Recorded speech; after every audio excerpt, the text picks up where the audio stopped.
peu. Donc, ce matin, on est dans la suite de notre road trip sur la route 66.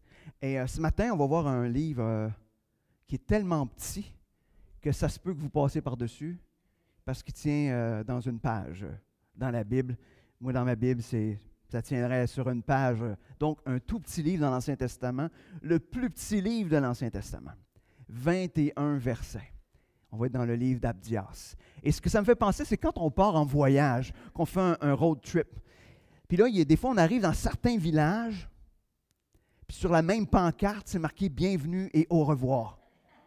Ils sont tellement pas longs à traverser, on dirait qu'il y a juste, il y a 3 maisons quasiment, puis on dit c'est marqué « Bienvenue au revoir ». Mais là, dans un road trip, on a regardé le guide touristique, puis il nous a dit d'arrêter. Puis là, on traverse. On revient, on retraverse, on revient. Là, ça a l'air long comme ça, mais ça a pris 1 minute. On l'a fait 3 fois comme ça, on a traversé le village. Puis là, au milieu du village, on réalise qu'il y a un banc. Fait qu'on va s'asseoir sur le banc. Et là, les gens commencent à passer, puis à nous parler d'eux, nous parler de leur village, nous parler de ce qui se passe. Et là, tout à coup, on découvre que ce qui était important dans ce village-là, c'était les gens, ce qu'ils nous ont raconté, ce qu'ils ont parlé de leur histoire. On découvre que ça valait vraiment, vraiment la peine d'arrêter dans ce village-là. Et avec le livre d'Abdias, c'est exactement la même chose qui se passe. Parce que Dieu a permis que ce livre se trouve dans la Bible.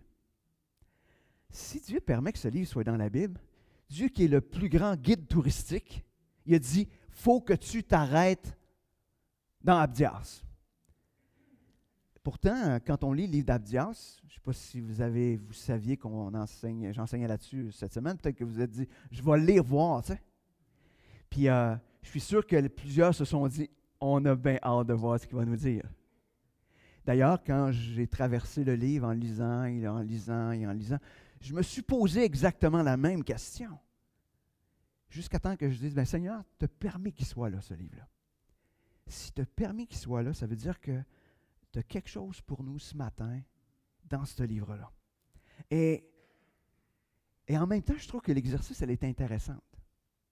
Parce que, oui, le livre d'Abdias est court. Puis des fois, on aurait peut-être tendance à passer très vite. 21 versets, ça se lit probablement en 3 minutes. Tu sais, ça serait facile de juste passer par-dessus. Mais Dieu, il nous appelle à s'arrêter. Et quand il y a 21 versets, c'est encore plus vrai. Hein? Tu sais, quand tu as un livre comme Ésaïe qui en a 66 chapitres, tu dis, je peux le lire vite, tu as l'impression de t'être arrêté. Mais si on s'arrêtait, comme on va le faire ce matin dans le livre d'Abdias, dans l'ensemble des livres des Écritures, wow, quelle richesse, on pourrait découvrir ce que Dieu a pour nous. Donc, avant de se lancer dans la visite d'Abdias, on va demander à celui qui a permis qu'il soit dans la Bible qu'on puisse justement goûter ou le rencontrer à travers ce livre-là. Seigneur Dieu, ce matin, on vient devant toi. Seigneur, on veut être à ton écoute. Seigneur, viens parler à nos cœurs. Seigneur, si tu ne parles pas ce matin, on est venu en vain. Seigneur, si tu ne pointes pas des choses dans nos vies ce matin qui vont nous rapprocher de toi, on est passé à côté de quelque chose. Seigneur, on n'est pas juste ici parce que c'est le fun de se voir ensemble, Seigneur. On est ici parce qu'on veut te rencontrer. Et Seigneur, viens parler ce matin, que ton esprit vienne ouvrir nos cœurs, nos pensées, notre intelligence, afin qu'on puisse être transformés par ce que tu as à nous dire ce matin.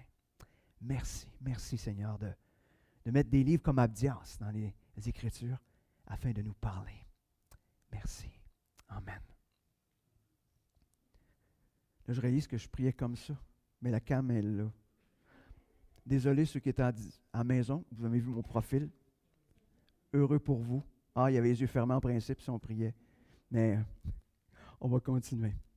Donc, qu'est-ce qu'on retrouve essentiellement dans le livre d'Abdias? On trouve le jugement sur Édom. Si je vous dis ça, c'est... Oh! Hein? Ça part bien, hein? Mais c'est le fun, c'est intéressant. Mais l'histoire d'Édom, c'est une bien vieille histoire qui ne se passe pas juste dans les livres d'Abdias, mais qui date depuis longtemps. Parce que ça nous parle de la plus grande chicane entre deux frères qui s'est perpétuée dans le temps jusqu'au jugement de Dieu sur Édom. Ça commence entre deux frères. Hein? Les deux frères, un qui s'appelait Jacob et l'autre qui s'appelait Ésaü. On connaît toute l'histoire de Jacob et d'Ésaü, du moins ce qu'on connaît de cette histoire-là, c'est le vol du droit d'aînesse par Jacob sur Ésaü pour un plat de lentilles. J'espère qu'il était bonne, hein? Mais Ésaü vend son droit d'aînesse. Mais on voit dans l'histoire entre ces deux frères-là, ça commence, même avant, ça commence dans la lutte entre les deux frères dans le sein maternel, dans le ventre de leur mère Rebecca. Ils chicanaient savoir qui sortirait le premier. Hein? Et finalement, ça a commencé, imaginez, ça a commencé de bonne heure. Hein?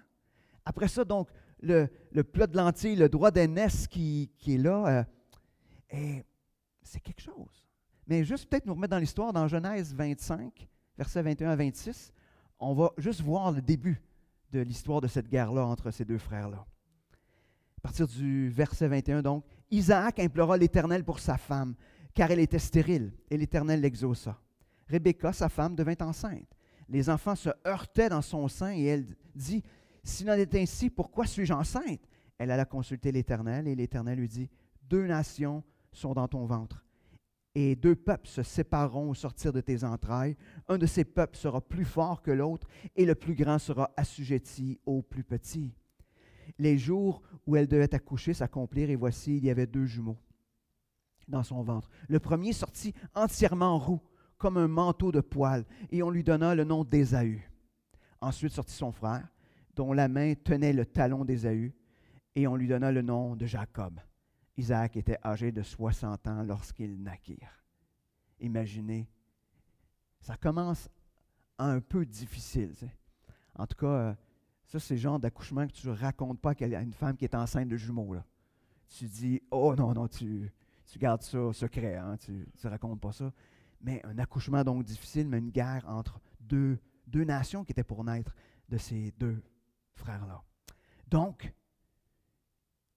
de Jacob qui est devenu Israël, et Ésaü qui est devenu la nation d'Édom, ou les Édomites. Mais il y a eu cette guerre, imaginez le vol aussi par Jacob de la bénédiction, qui se déguise, hein, qui prépare un repas, puis il vient voler. On peut dire, wow, hein? Puis qui se sauve, il avait intérêt à se sauver, il me semble, hein? Puis qui se sauve, puis qui revient, puis on voit que c'est là une certaine réconciliation, mais ce qu'on découvre, c'est qu'il y a une guerre qui a commencé dès la naissance, et cette guerre-là s'est poursuivie jusqu'à l'époque d'Abdias. Et c'est ce qu'on va voir, parce qu'on va voir qu'est-ce qui s'est passé, à quel point il y avait cette guerre-là entre les deux. Donc, Dieu a été patient parce que les descendants d'Ésaü, ils s'étaient rebellés contre Dieu, mais ils étaient aussi en guerre contre Israël depuis tout le temps, et à plusieurs reprises, parce que même quand Israël sort d'Égypte pour revenir dans la terre promise, les Édomites refusent le droit de passage à Israël. Donc, une guerre qui était là constamment. Donc, on va commencer avec les deux premiers versets qui nous parlent de cette annonce. Soit dit en passant, aujourd'hui, on passe le livre au complet. Fait que, pas de problème. Je me suis dit, on va se payer à la traite aujourd'hui. Un livre au complet. Hein, on pourrait dire qu'on a passé au travers du livre au complet. Donc, les deux premiers versets, ça nous parle de l'annonce du jugement de Dieu. Donc, prophétie d'Abdias. Ainsi parle le Seigneur l'Éternel sur Édom. Nous avons appris une nouvelle de la part de l'Éternel, et un messager a été envoyé parmi les nations. Levez-vous, marchons contre Édom pour lui faire la guerre. Voici, je te rendrai petit parmi les nations. Tu seras l'objet du plus grand mépris. Dieu annonce par le prophète Abdias, qui en passant Abdias, on ne sait pas grand-chose sur lui. On sait qu'il s'appelait Abdias. Mais que ça en est fini pour Édom. Parce que toutes les nations, dans le jugement, ça veut dire que toutes les nations vont s'unir pour détruire Édom selon l'ordre de Dieu, par l'ordre de Dieu. Toutes les nations vont s'unir contre Édom. Mais pourquoi? Pourquoi Dieu, qui est un Dieu plein de grâce, va emmener Édom en jugement? Et le texte nous parle de deux grandes raisons pour lesquelles Dieu amène Édom en jugement. On va regarder la première de ces raisons-là. On retrouve ça dans verset 3 à verset 9. Toujours habitué de dire le chapitre. Je ne sais même pas si non, il n'y a même pas de chapitre. Donc, verset 3. L'orgueil de ton cœur t'a égaré. Toi qui habites le creux des rochers, qui t'assis sur les hauteurs et qui dis en toi-même, qui me précipitera jusqu'à terre? Quand tu placerais ton nid aussi haut que celui de l'aigle, quand tu le placerais parmi les étoiles, je t'en précipiterai, dit l'Éternel. Si des voleurs, des pillards viennent de nuit chez toi, comme te voilà dévasté, m'enlèvent-ils plus qu'ils ne peuvent? Si des vendangeurs viennent chez toi, ne laissent-ils rien à grappiller? Ah, comme Ésaü est fouillé, comme ses trésors sont découverts. Tous tes alliés t'ont chassé jusqu'à la frontière, tes amis t'ont joué, t'ont dominé. Ceux qui mangeaient ton pain t'ont dressé des pièges, et tu n'as pas su t'en apercevoir. N'est-ce pas ce jour, dit l'Éternel, que je ferai comparaître Édom, les sages, faire paraître d'Édom les sages, et de la montagne d'Ésaü l'intelligence. Tes guerriers, ô Théman, seront dans l'épouvante, car tous ceux de la montagne d'Ésaü périront dans le carnage. Là, je dis ça, vous faites comme... Un des premiers éléments pourquoi Dieu juge Édom, c'est à cause de son orgueil. L'orgueil qui a rempli son cœur. Parce que Édom est rendu à une étape où il dit, garde-moi, parce que les Édomites s'étaient installés dans la montagne, ils s'étaient fait des demeures dans des grottes, ils étaient en hauteur, puis ils disaient, il n'y a jamais personne qui va pouvoir nous détruire. Nous autres, on est rendus là. Personne ne va pouvoir nous détruire parce que nous autres, on est capables. On est une nation puissante. On est capable. Et il y a un orgueil qui les égare loin de Dieu. Ils sont rendus à dire, il n'y a rien qui peut m'atteindre. Il n'y a absolument rien qui peut m'atteindre. Et ce que Dieu est en train de leur dire, c'est, tu as oublié qui je suis. Tu as oublié qui je suis. Quand tu dis que personne ne peut t'atteindre, tu oublies qui je suis. Tu auras beau être placé n'importe où. Tu auras beau faire n'importe quoi. Tu auras beau te penser le plus grand, le plus fort. Moi, l'Éternel, j'ai décidé que c'était fini. C'est intéressant parce qu'il parle du pouvoir de détruire et on ne comprend peut-être pas trop l'allusion du voleur ou de ceux qui laissent pour grappiller, mais c'est l'image de quand on ramassait les récoltes, on laissait toujours pour glaner derrière des parties. Mais là, il dit, la destruction va être tellement totale qu'il ne restera plus rien. Comme un voleur vient, il va voler juste une partie, mais il ne partira pas avec tout. Non, non, il ne restera plus rien. Tu vas être complètement dévasté. Tu te penses tellement orgueilleux, tellement au-dessus de tout, il n'y aura plus rien. Il est en train de dire, tout ce qui faisait ton orgueil, ses relations d'alliance, ses amitiés, sa sagesse, sa puissance guerrière, ça va être anéanti. Rien ne peut résister face à Dieu. Bien naïf celui qui croit être grand et puissant sans Dieu. Et là, je me suis dit, wow, hein? Qu'est-ce qu'on peut faire avec cette application de cet orgueil-là? Et on dit que l'orgueil, c'est la racine de tous les maux. Ben, on peut dire aussi que l'orgueil, c'est la racine de tout péché. Ça part de là. Et d'ailleurs, c'est ce qui s'est passé dans le Jardin d'Éden. Adam et Ève ont dit, nous, on est capable de décider ce qui est bon, ce qui est mal. On n'a pas besoin de Dieu. Ils ont pensé, avec orgueil, qu'ils étaient capables d'être comme Dieu, ou d'être supérieurs même à Dieu d'une certaine manière. Mais je crois qu'en même temps, l'orgueil, c'est le moteur de toute l'humanité, depuis la chute de l'homme. Il y en a partout de l'orgueil. Même dans l'Église. Même dans nos vies. Souvent, on est là en train de fouiller par rapport à un péché qui est dans notre vie. Tu sais. Puis là, on fouille, puis là, on dit, qu'est-ce qui se passe? Qui fait... Puis finalement, OK, c'est l'orgueil, OK. On finit souvent par aboutir là, à l'orgueil. Et des fois, comme chrétiens, on pense que, non, nous, on est tellement humbles. On est humble. D'ailleurs, de juste dire qu'on est humble, déjà, ça montre tout l'orgueil. Hein? Dit-il avec orgueil. Je suis humble, dit-il avec orgueil. Hein? On est un peu comme ça. Mais ça ne se passe pas toujours avec les mots. Mais ça se passe à chaque fois qu'on prend une décision sans Dieu. Chaque fois qu'on est en train de penser qu'on va être capable sans consulter Dieu. Aujourd'hui, j'étais en train de lire dans le psaume 25, puis là, je vous paraphrase, je ne sais plus précisément le verset, mais ce qu'il est en train de dire, c'est, d'une certaine manière, quand j'avance sur le chemin, je regarde vers l'Éternel afin de ne pas tomber dans des pièges. C'est intéressant, hein? C'est l'orgueilleux, il lui dit, moi, checker les affaires, puis je vais éviter les choses. Mais celui qui est humble, il regarde, il consulte Dieu afin de ne pas tomber dans les pièges. Et c'est, je dirais, une belle distinction qu'on a ici. Et dans l'Apocalypse, on voit que quand Jésus amène un jugement sur les 7 églises dans l'Apocalypse, il y a une de ces églises-là c'est l'église de Laodicée qui est une église qui est orgueilleuse. Et quand on lit ça, on découvre que ça nous ressemble des fois un peu dans Apocalypse 3, versets 15-18. Il dit, je connais tes œuvres. Je sais que tu es ni froid ni bouillant. Puisses-tu être froid ou bouillant?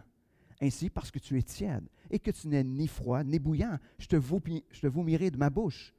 Parce que tu dis, je suis riche, je me suis enrichi et je n'ai besoin de rien. Et parce que tu ne sais pas que tu es malheureux, misérable, pauvre, aveugle et nu. Je te conseille d'acheter de moi de l'or éprouvé par le feu, afin que tu deviennes riche, et des vêtements blancs, afin que tu sois vêtu, et que la honte de ta nudité n'apparaisse pas, et un collier pour oindre tes yeux, afin que tu vois clair, dans certaines versions. Imaginez, c'est donc possible, parce qu'il s'adresse à une église, donc à des croyants.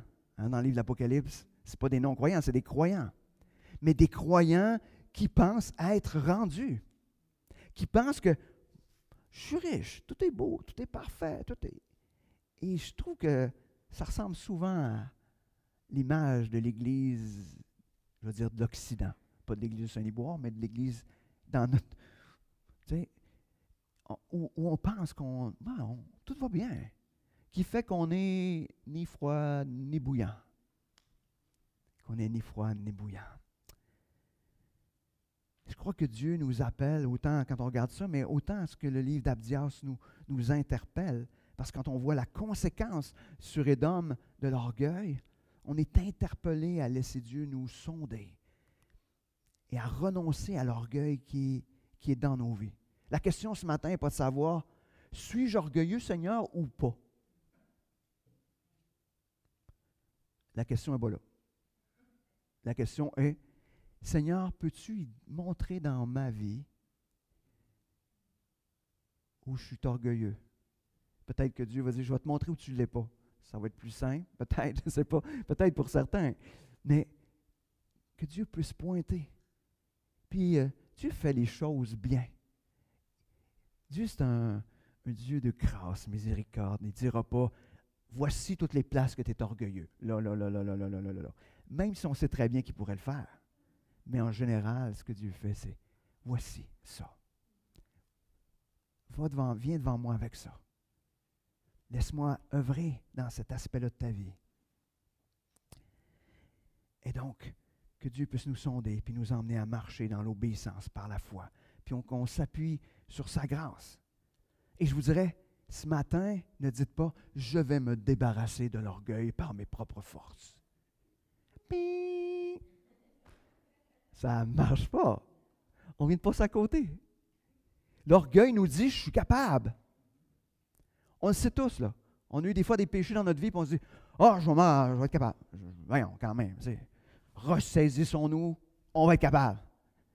Qu'est-ce qui se passe? À rien. Bien, il se passe de quoi, mais pas longtemps. Donc, il ne faut pas oublier les textes, comme on retrouve dans Jacques 4,6. Il accorde au contraire une grâce plus excellente. C'est pourquoi l'Écriture dit « Dieu résiste aux orgueilleux, mais il fait grâce aux humbles. » Et ça, c'est dans le Nouveau Testament. Hein? Sachons que Dieu résiste aux orgueilleux. Des fois, il y a des choses dans la vie, on va dire, comment ça se fait que ça ne se passe pas? Comment ça se fait que ça ne bouge pas? Ça se peut-tu que Dieu est en train de te résister? Tu sais, il me semble, on devait aller là, puis Dieu fait juste faire ça de même. Essaye, hein? Moi, je m'imagine, tu sais, le colosse, là, puis tu es là, tu sais, on va essayer de passer pareil. Puis, Dieu résiste. Dieu résiste. Ne soyons pas là-dedans. Ne soyons pas dans cette résistance avec Dieu. Dieu, ce qu'il veut, c'est nous faire grâce. Comme il s'est écrit dans ce texte-là, il veut nous faire grâce. Il veut qu'on puisse avancer. Il veut qu'on puisse grandir dans cette intimité-là avec lui. Laissons Dieu pointer. Hein? Laissons Dieu sonder nos cœurs pour qu'il pointe les places où l'orgueil s'est installé. Donc, première application, je dirais, est-ce qu'on veut goûter à la grâce de Dieu ou on veut goûter à sa résistance? Deuxième cause du jugement. On va lire du verset 10 au verset 14. Ça nous dit, « À cause de ta violence contre ton frère Jacob, tu seras couvert de honte et tu seras exterminé pour toujours. Le jour où tu te tenais en face de lui, le jour où des étrangers emmenaient captive son armée, où des étrangers entraient dans ses portes et jetaient le sort sur Jérusalem, toi aussi, tu étais comme l'un d'eux. Ne repaie pas ta vue du jour de ton frère, du jour de son malheur. Ne te réjouis pas sur les enfants de Juda au jour de leur ruine, et n'ouvre pas une grande bouche au jour de la détresse. N'entre pas dans les portes de mon peuple au jour de sa ruine. Ne repaie pas ta vue de son malheur au jour de sa ruine, et ne porte pas la main sur ses richesses au jour de sa ruine. Ne te tiens pas au carrefour pour exterminer ses fuyards, et ne livre pas ses réchappés au jour de la détresse. » Deuxième reproche de Dieu envers Édom, c'est son manque de compassion envers son frère. Édom se comporte comme un ennemi d'Israël, de la même manière, et même au-delà, parce qu'il est comme là en train de regarder les autres détruire, puis il trouve ça drôle. Il dit, enfin, gars, qu'est-ce qui t'arrive? Il est en train de se réjouir du malheur qui arrive à son frère, ou à sa nation frère, nation sœur. Mais donc, il est en train de se réjouir de cela. Il n'a pas réagi du tout pour venir sauver Israël, quand il aurait pu le faire. Non, il est resté sans mots. Comme je disais, il s'est réjoui du malheur. Et même quand tout a été fait, quand tout a été détruit, il s'est mis à dérober. Tu sais, quand les murs sont tous tombés, les autres sont rentrés quand la job était faite, puis ils sont venus se servir dans le butin. Tu sais. Ils sont venus se servir. Puis même plus loin que ça, quand il y en a qui se sauvaient, ils les tuaient ou ils les livraient à leurs ennemis. Imaginez. Quel manque de compassion. On pourrait dire, un frère de même, on n'a pas besoin d'ennemis. Hein? On n'a pas besoin. Imaginez. Mais malheureusement, ça ressemble drôlement à notre société. se réjouir du malheur de l'autre. Quand l'autre est dans la difficulté de juste regarder puis de ne pas s'en mêler. Puis quand le malheur a passé, d'être là puis de « Ah, je peux savoir ça? Hein? Je peux-tu avoir ça? Ah, moi, je peux-tu?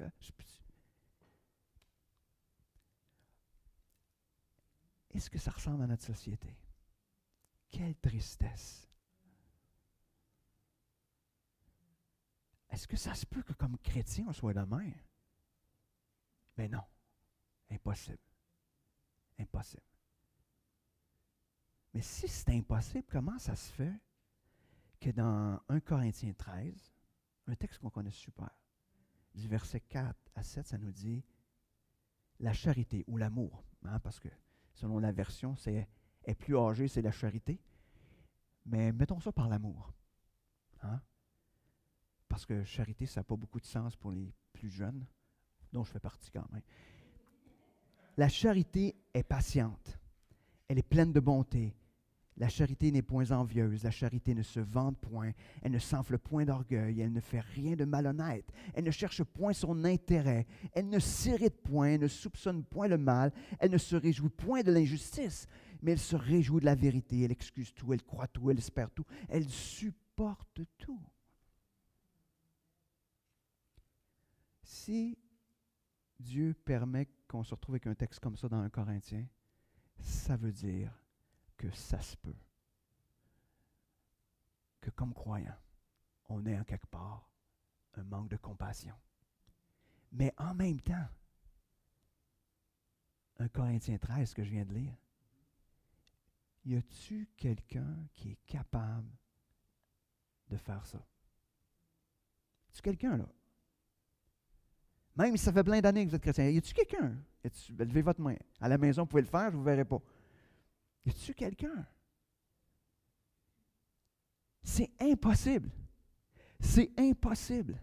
C'est tellement impossible que le seul qui pouvait le faire est mort à la croix afin de nous rendre de plus en plus possible de le faire. Parce qu'on pourrait remplacer l'amour par Jésus. Parce qu'il est le seul qui a rencontré tout cela. C'est le seul qui avait cet amour et cette miséricorde envers les autres, que nous, on n'aura jamais à cette hauteur-là. Mais en même temps, ça ne nous excuse pas de dire « Ah, gars, c'est juste Jésus. » Hein, tu sais, la réponse à l'école du dimanche avec les enfants? Tu sais, les filles qui sont à l'école du dimanche, tu leur poses une question, puis ils disent tout le temps « Jésus! Jésus! » Ils ont appris que la seule bonne réponse, c'était Jésus. Puis en général, ils ne se trompent pas souvent, tu sais. Mais on ne peut pas juste dire « Ah, ben c'est Jésus, fait que nous autres, on ne peut pas. » Non. Jésus savait que tu ne pouvais pas.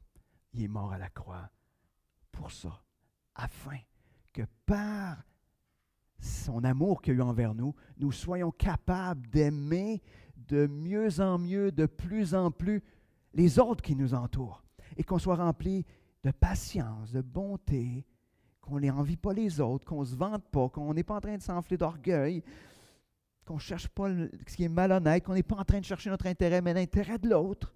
Pas en train de s'irriter, on ne soupçonne pas le mal chez l'autre, puis on ne se réjouit pas quand il arrive le malheur chez l'autre. Mais on se réjouit de ce qui est vrai.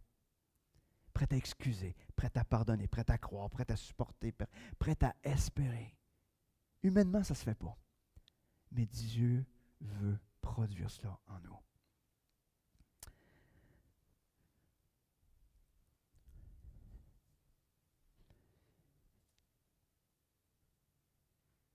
Est-ce qu'Édom méritait le jugement de Dieu?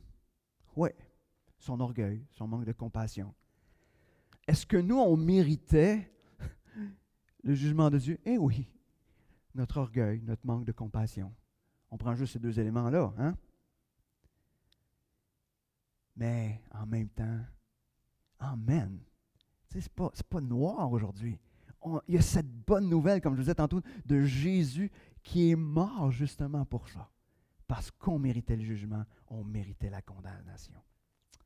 Puis c'est Jésus qui a subi à notre place. quand on continue, on voit les résultats du jugement de Dieu, on pourrait dire d'une certaine manière, dans les versets 15 et 16. On voit ce qui arrive quand on rejette la grâce de Dieu ou quand on bénéficie de la grâce de Dieu.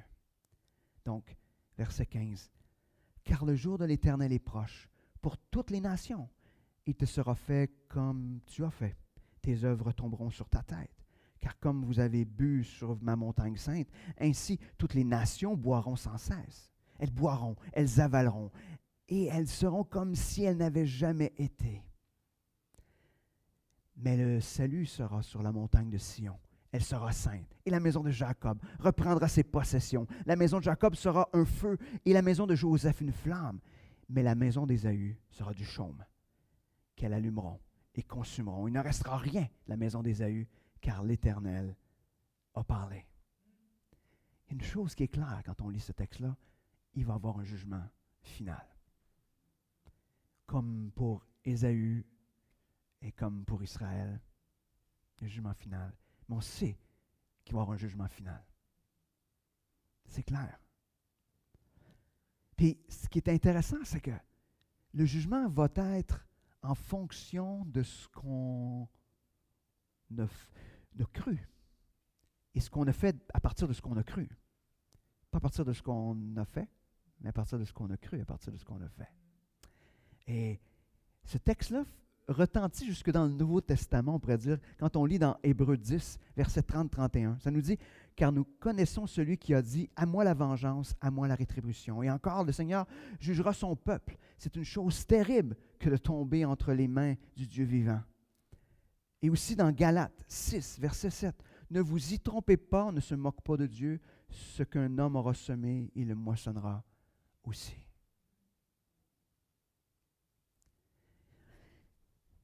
Si Jésus n'est pas là, si Jésus n'est pas mort à notre place, si on n'a pas reçu ce salut si merveilleux, si on n'a pas été réconcilié, on ne veut pas tomber dans les mains de Dieu, dans les mains de son jugement. On ne veut pas ça. Personne ne peut dire, « Oh! » Tu sais, avec orgueil, souvent on peut entendre dire, « On verra ça quand on arrivera de l'autre bord. » Si on savait.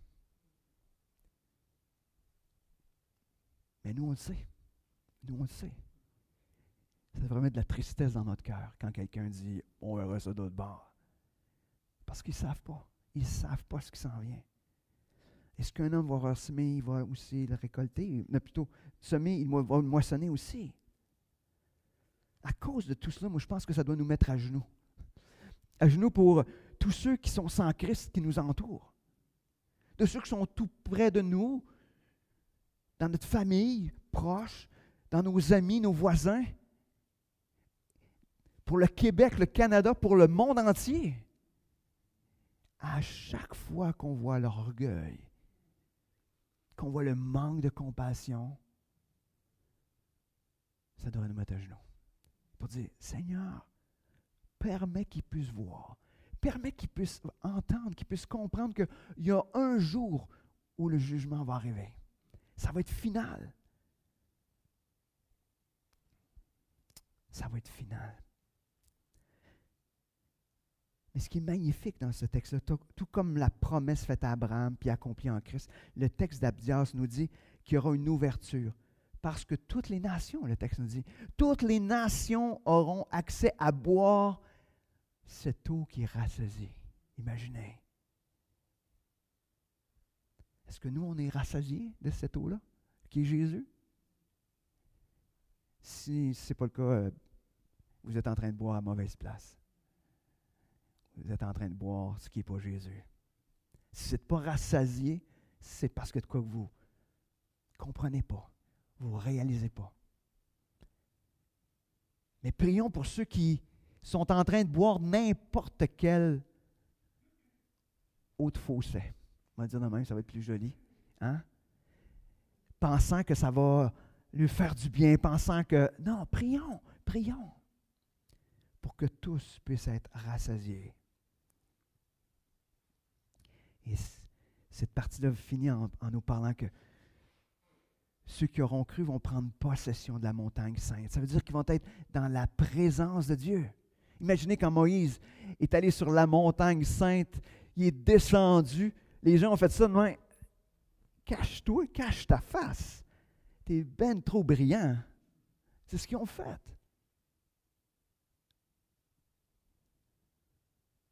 Goûtez à cette présence de Dieu qui vient enflammer. Hein? C'est ça que ça dit. Il va y avoir une flamme qui va venir enflammer la présence de Dieu qui vient enflammer. Mais en même temps, ça nous dit, Édom, qui va refuser de croire, va être anéanti, exclu de la présence de Dieu. Quelle tristesse! Quelle joie, d'une part, pour ceux qui croient, mais quelle tristesse, sachant que on a tous dans notre entourage des personnes qui, soit par orgueil ou pour toutes sortes de raisons, refusent de recevoir. Quelle tristesse! Quelle tristesse!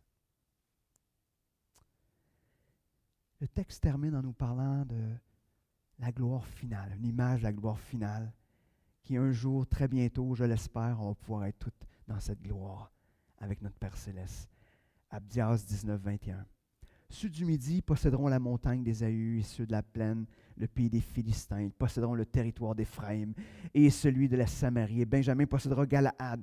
Les captifs de cette armée des enfants d'Israël posséderont le pays occupé par les Cananéens jusqu'à Sarepta. Et les captifs de Jérusalem qui sont à Sépharad posséderont les villes du Midi. Des libérateurs monteront sur la montagne de Sion pour juger la montagne d'Ésaü. Et à l'Éternel appartiendra le règne. Tout comme c'est mentionné, nous pourrons prendre possession de toute cette richesse que nous avons en Christ, qui est ici, il parlait de la terre promise. Mais pour nous, c'est toute cette richesse qu'on a en Christ. Il faut prendre possession de toute cette richesse. Oui, il va y avoir un jugement final, mais on sait que Dieu, c'est lui qui va régner dans toute sa gloire. Et on peut juste dire, Amen, viens Seigneur Jésus.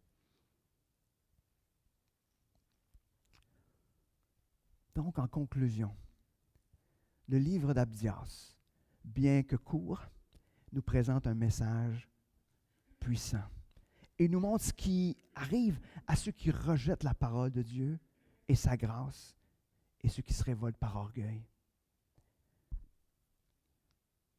Au temps où Édom était prospère, probablement plusieurs en Israël auraient pu dire, comme on retrouve un peu dans le psaume 73, « Pourquoi les méchants prospèrent-ils? » Mais rappelons-nous ce matin que celui qui par obéissance répond à la grâce de Dieu a tout à gagner. Tandis que lui qui par orgueil dédaigne la grâce, il a tout à perdre. Alors prions. Prions pour nos familles, nos amis, nos voisins, le Québec, le Canada, comme je disais, toutes les nations, afin qu'ils puissent tous avoir accès à la présence glorieuse de Dieu par le sacrifice parfait de Christ à la croix. Lui seul qui pouvait satisfaire toutes les exigences de son Père et qui n'est pas à faire face au juste jugement de Dieu. On ne parle pas de ça aujourd'hui, le jugement de Dieu. On ne veut pas entendre ça. On veut entendre ce qui fait du bien. Même parmi les chrétiens, on ne veut pas entendre parler du jugement. Mais Dieu, il y a un juste jugement. Donc, ce matin, ne soyons pas comme Édom, remplis d'orgueil. Et ne soyons pas aussi comme Édom qui manque de compassion. Mais laissons Christ faire cette œuvre en nous, pour laquelle il est mort, afin qu'on puisse être de plus en plus humble par sa grâce, parce qu'on découvre sa grandeur, puis en même temps de plus en plus rempli de compassion, parce qu'on a reçu la compassion de Christ, et que ça nous emmène à prier pour ceux qui nous entourent, qui ne goûtent pas encore à tout cet amour et cette compassion de Christ. Donc, prions ce matin. Ah oui, Seigneur, Je te prie ce matin pour nos familles qui ne te connaissent pas. Je te prie pour nos amis qui ne te connaissent pas. Je te prie pour nos voisins qui ne te connaissent pas encore, qui sont encore remplis de cet orgueil, qui les gardent à distance de toi, se disant qu'ils n'ont pas besoin de toi. Je te prie pour le Québec, je te prie pour le Canada, Seigneur. Je te prie que tu puisses te révéler. Seigneur, que tu puisses faire une œuvre miraculeuse dans la vie de tous ceux qui ne te connaissent pas encore, afin qu'ils puissent te découvrir, toi, comme étant la seule source d'eau vive, celle qui rassasie. Seigneur, on est ce matin un peu comme Paul, qui aurait voulu même être rejeté pour que sa nation puisse te connaître. Seigneur, le désir de nos cœurs, c'est que tous ceux qui sont proches de nous, même éloignés de nous, puissent te connaître, toi, le seul vrai Dieu. Ah oui, Seigneur, dans ta grâce, viens sauver. Garde-nous à genoux. Seigneur, garde-nous de l'orgueil. Garde-nous du manque de compassion. Seigneur, viens pointer dans nos vies ce matin l'orgueil. On sait qu'on en a tous. Viens le pointer. Viens pointer aussi notre manque de compassion. Seigneur, on veut être de plus en plus comme toi. Par ta grâce, pas par nos forces, mais par ta grâce, Seigneur, on te prie d'agir, d'intervenir dans nos vies ce matin et dans la vie de tous ceux qui nous entourent, pour ta gloire. Amen. Donc, souhaitez à tous une excellente semaine. Ceux qui sont ici, on va pouvoir avoir un temps de partage, mais souhaitez à tous une excellente semaine, que le Seigneur puisse nous ramener dans ce petit livre-là qui est marqué à l'entrée « Bienvenue et au revoir », se rappelant qu'il y a des richesses pour nous, aujourd'hui encore, en 2021. Sur ce, que le Seigneur puisse vous bénir cette semaine. Et on se retrouve pour certains dimanche prochain. On va célébrer la résurrection de Jésus. Mais sinon, on se ferait plaisir de vous voir aussi mercredi au temps de prière qu'on va avoir ensemble. Donc, bonne semaine à tous.